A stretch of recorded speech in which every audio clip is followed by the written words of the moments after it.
Hi everyone, I'm Kyle Bechet, and this is the AAF Exchange, a podcast from the American Action Forum, where experts provide clear, data-driven insights into today's economic and domestic policy issues.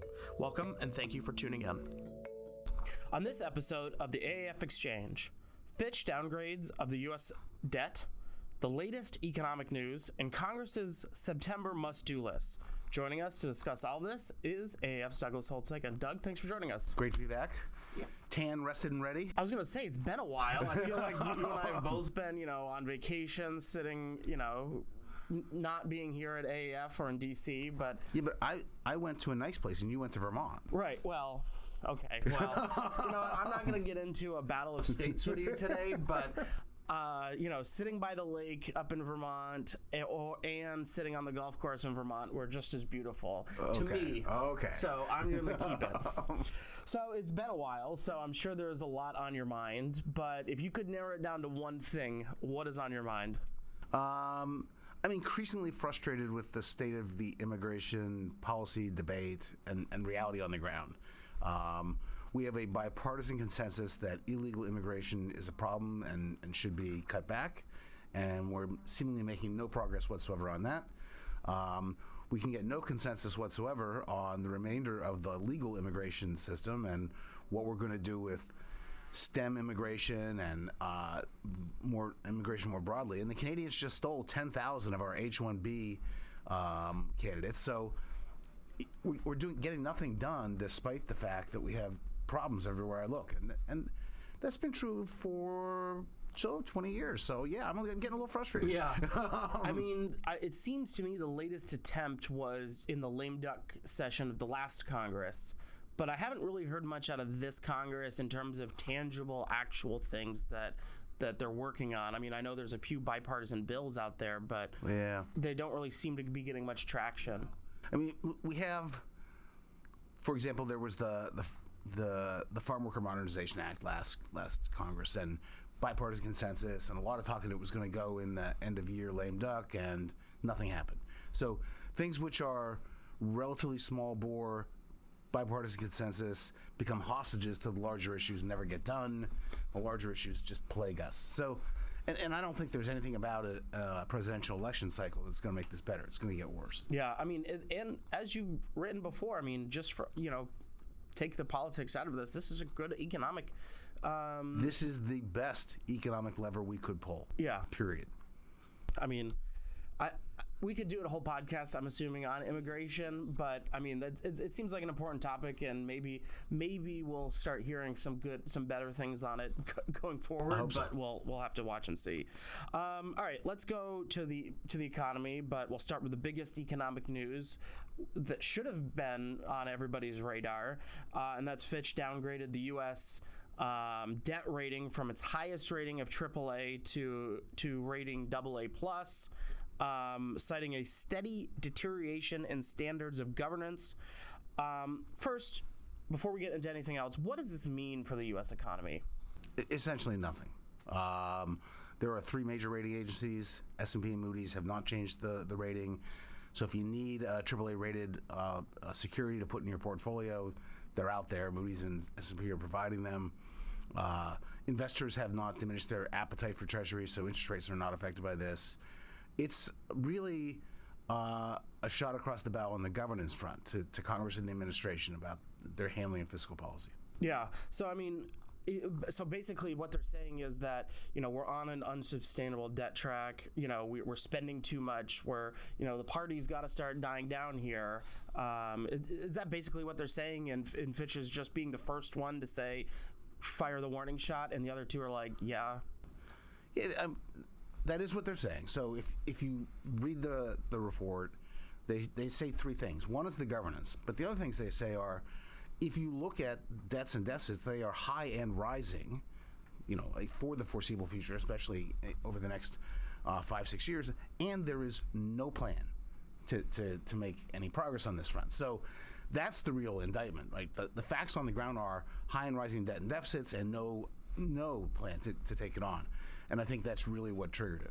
Yeah, let's get into the reaction on this, because it was really quite interesting to hear some of the the Biden administration saying, the downgrade was unfair and poorly timed. And what's your take on all of that? So, number one, they got an advanced copy of the report. They were briefed by Fitch, and so they knew it was coming. And, they set out to shoot the messenger the moment the messenger opened his mouth. And so we saw just a concerted effort by the White House to dismiss the report as bizarre, unfounded at this time. And they were shocked, evidently, that they got the downgrade. I'm not. Fitch put the U.S. on watch for downgrade during the debt ceiling debate earlier this year. They said, we're watching. We came out of that with a suspension of the debt ceiling until January of 2025 and a fig leaf called the Fiscal Responsibility Act that is one of the great nothing burgers of all time, where there's open agreement that although they have discretionary caps in there, they have ways around them. They made handshake deals to make sure the spending happens, so it's not going to do anything. And, I think Fitch took one look at that and said, no, enough. And we're already seeing both sides get ready to shut the government at the end of September. So, I mean, there is no observable improvement in this sort of brinksmanship. And there's literally no leadership out of the White House on this. I mean, they have steadily, over the past couple of years, proposed various versions of American Family Plans, American Jobs Plans, Build Back Better plans that did not add up, and we're going to blow a huge hole in the structural deficit. That's not leadership. The president took the State of the Union to say we're not going to fix Social Security and Medicare. I mean, I think, if they're surprised, they need to look in the mirror. I mean, they have a lot of fiscal problems. Like right now, I wrote this in the Daily Dish earlier this week, if you just look at the year-over-year deficit in the monthly Treasury statements, they are high and rising. Like the red ink is getting deeper and deeper while they have the president running around saying he's the greatest deficit reducer in history. It's embarrassing. Yeah, I mean, it's one of the reasons why even the Washington Post, I think, gave them the bottomless Pinocchio on this deficit reduction, line that they continuously use in all this. But and I think Fitch has picked up on that and part of the problem. Let's move on to another favorite topic of ours, inflation and the Fed. There's a lot going on there. Last week, as expected, the Fed raised its interest rates by 25 basis points. Will this hike have an impact, and where do we go from here? The hike will have an impact. Clearly, the Fed continues to be vigilant about the inflation outlook. We've gotten a lot of good reports recently. I mean, sort of promising reports. I think there's a little bit of a premature spiking of the football going on out there. The inflation is embedded in the economy, and it comes out slowly, and it's going to take longer than I think people realize. But the other thing to remember is if you look at broader measures of financial tightness, like there are various financial market indicators that Chicago Federal Reserve has my favorite. They show that basically financial conditions are looser now than they were last year. So while the Fed has continued to raise rates, making credit conditions tighter, equity markets have been soaring. And if you need money, you just go to the equity markets to get it. Overall financial market conditions are not as tight as I think the Fed would like. And so they're worried about that. And the fiscal spending is just still going on. And so it's leaning against the Fed. And at some point, we may just see the progress on inflation stall out. That's my concern. And worth being vigilant. Yeah, it was interesting last week because in Chair Powell's press conference that he does after they talk about this, he also mentioned that the Fed economists are no longer predicting a recession, which I found quite interesting. Yeah, we've had this phenomenon where the staff gives a staff forecast at every FOMC meeting, and for 3 meetings in a row, they said, look, we're going to have a recession late in the year. It'll last 2 quarters, mild, and then next year we'll resume growth, but have better inflation outlook. Obviously, we got a strong second quarter report, and they've taken that actual negative growth out of this year for sure, maybe out of their forecast entirely. We'll find out. Interesting. Finally, tomorrow is Jobs Day, a favorite of ours around here. What do you think we'll learn from this report? Again, I think what we've seen is steady progress in slowing the demand for labor. I think we'll see that again. We'll get, in my view, something like 150,000 jobs. And the real issue is what are we going on with average hourly earnings and, sort of hours and other components of demand for labor. Yeah, so, I mean, we also saw that ADP number, I think it was earlier this week, that came in pretty hot. Yes. I mean, print that report and then burn it. That report says that we created 200,000 jobs in leisure and hospitality, and that just feels like seasonal adjustment errors. I was talking about this with Gordon Gray, who does our job stuff. I think the ADP guys are Australian. And I think they've got the seasonals messed up. It's my current view. I mean, it really does feel that way, though, right? Because it's like, July, you don't see, you expect to see those large increases because, people are going to the resort towns. They're going to the ocean cities, the Nantuckets, the wherever, what have you. They have to fill my liquor order when I'm on vacation. I mean, we need those people. Where else are you going to get your wine from when you're on vacation, Doug? Yeah, so, I mean, it just feels like they're not adjusting for that, and that's why we're seeing those large numbers. But does that change? Does that say anything about what tomorrow might bring? I don't think the BLS has the big problem with the seasonal. So you just want to sort of ignore the ADP number because of that, and ask yourself, what is the trajectory of the economy? It's not down. It's stronger than we thought. But the Fed continues to try to lean against more rapid growth, and so I think that gets you a number that looks like 150,000. That's more than is needed to fill the population growth. So it's still a relatively hot labor market. Interesting. Let's do some trivia. I know it's your favorite part of the day, but let's do some anyways. Yeah, why not? All right, here we go. As Dan Goldbeck recently noted in his Week in Regs, the Department of Energy recently proposed a rule for consumer water heaters. What makes this one. What makes this rule particularly notable? It's I think it's the most expensive single rule. Making it the costliest set of energy efficient standards out of the so far during the Biden administration. In the Biden and Obama administrations, the DOEs always just take dead aim at water heaters, washing machines. It's amazing. Goes with yes. Particular importance to some of us. I know maybe not to you non-foodies in the world. I don't understand it, but it's fine. But I mean, it's just continuing on this track record from the Biden administration of just keeping this grip on the economy through the regulatory process. Yeah, and again, we saw something like this on a more modest scale in the Obama administration. I thought it was a big headwind to growth coming out of the Great Recession. This doesn't strike me as good news for the economy. And so I continue to be less optimistic than some about the path for economic growth. And I think the only reason why it hasn't sort of slowed down is the massive amount of spending that's going on. And people forget that this takes time to happen. But, after the American Rescue Plan, put that in the rearview mirror, they still did the Inflation Reduction Act, which was front-loaded, didn't do anything. They did CHIPS and Science, $300 billion. They did the PATH Act, $600 billion. They had an enormous omnibus at the end of the Congress. But all that's flowing out now.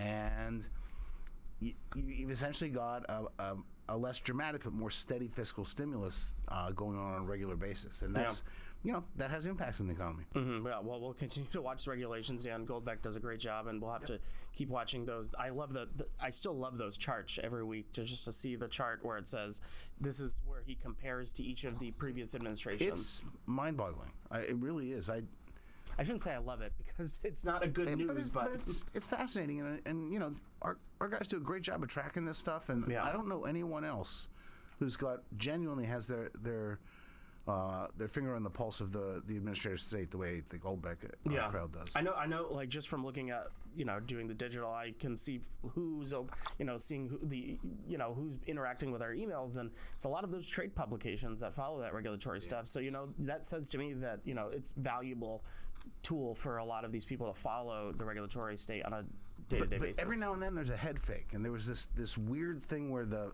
Federal Register reported that there were 347, I think it was, presidential announcements one day, and Dan had a head, his head exploded. It turned out it was some sort of weird uploading error of a single executive order. Yeah, there's still people on the other end of this that are, Wow. once in a while you get a mistake. Yes. All right, let's end today on probably just an introduction. We could do a whole podcast on this topic, and that's what Congress has to do before it ends this year. Especially they're gone for August, they're coming back in September, their traditional August recess, but they have a pretty lengthy list of unfinished work. Would you walk us through the must-dos before the start of the next fiscal year on October 1st? Well, I mean, the top priority is clearly funding the government, and we can devote a longer session to my pessimism on that front, but I am pessimistic that they'll get to yes on the approach process. They still have the NDAA, the National Defense Authorization Act, to finish. There's a Senate version, a House version. They are worlds apart. Have to get a conference committee and get that done. They need to do an FAA reauthorization. They need to do a farm bill. We still don't have any spectrum auction authority. My favorite, the National Flood Insurance Program, is tiptoeing toward non-existence. They need to reauthorize it. You just go down the list. There are a lot of things that need to be reauthorized, and there's some that we just don't pay a lot of attention to. Little health programs and things like that. They have a lot to get done. No question. What are some of those biggest hurdles that the chamber's respective leaderships, Senate Democrats, House Republicans, will have to navigate? I think you've got Senate Democratic leadership and you've got Republican House leadership, and so their priorities are very different. What they're willing to tolerate in bills is different, and so getting conference agreements is going to be really hard. Conference agreements that can pass the House on basically Republican votes and the Senate on basically Democratic votes. And in some cases, that's not going to happen. So to cut to the end, when they finally fund the government at some point this fall, I think it will be a Senate bill that a big majority of Republicans in the House will not support, but Democratic votes will get it over the finish line. Yeah, it's interesting to me because, as a student of government, it seems like when there is divided leadership in the Congress like this, perfect time for White House to step in and sort of bring everybody together. But I haven't really heard much other than messaging. Right. It doesn't feel that way, especially on the approach process. Now, it's always hard to know what's going on behind the scenes. And right. The White House has a new head of Leg Affairs, familiar to McCarthy and crowd, has a long history with them. So, that could bode well for having good channels of communication, getting this done. I just really don't see, within the Republican caucus, the capacity to say, okay, we accept what the Senate Democrats want. I just don't see it. They're going to say no. And then typically we would do a CR, and they're going to say, no, we're not doing a CR. That's not funding the government. We want to fund it at lower levels. And so that's going to be the initial breakdown. And after that, there will be a lot of fussing, and at some point they'll get to yes. To yes. Well, we'll have to talk. Well, I mean, we could do, like I said, we could do a whole podcast on the budget, on what's left for Congress to do. I mean, the farm bill is also out there. All those sorts of things are out there. So I'm sure we'll have you back as we get closer to September and Congress coming back to break down that a little bit more. In the meantime, I don't know if you're excited, but I'm excited to have football back in our lives. Yes, Hall of Fame game tonight. This is the last day. Yesterday was the last day we don't have football until the Super Bowl on a particular week. So I'm happy with that. You're including the Patriots as football. Yes, I'm of course including the rebounding Patriots as we're back. I love our new offense, so I'm hoping and my baseball season just ended on Tuesday, Doug. So for the first time ever, the Yankees and the Red Sox did nothing, and the league seems to be topsy-turvy, so I don't understand it anymore. You just need to be a Pirates fan. Then you're completely zen, no matter what happens. I lived through too many good years, Doug. I don't know how to do this whole losing thing, and being in pain thing. I can explain that to you. Maybe another podcast we can talk about that. So thanks for joining us, Doug. Thank you. I hope you enjoyed this conversation. Tune back in for our next episode, where our experts will provide clear, data-driven insights into today's economic and domestic issues. I'd also encourage you to check out any of the links in our show notes, and also follow us on social media to learn more about AAF. Don't forget to subscribe on iTunes, Spotify, or Google Play.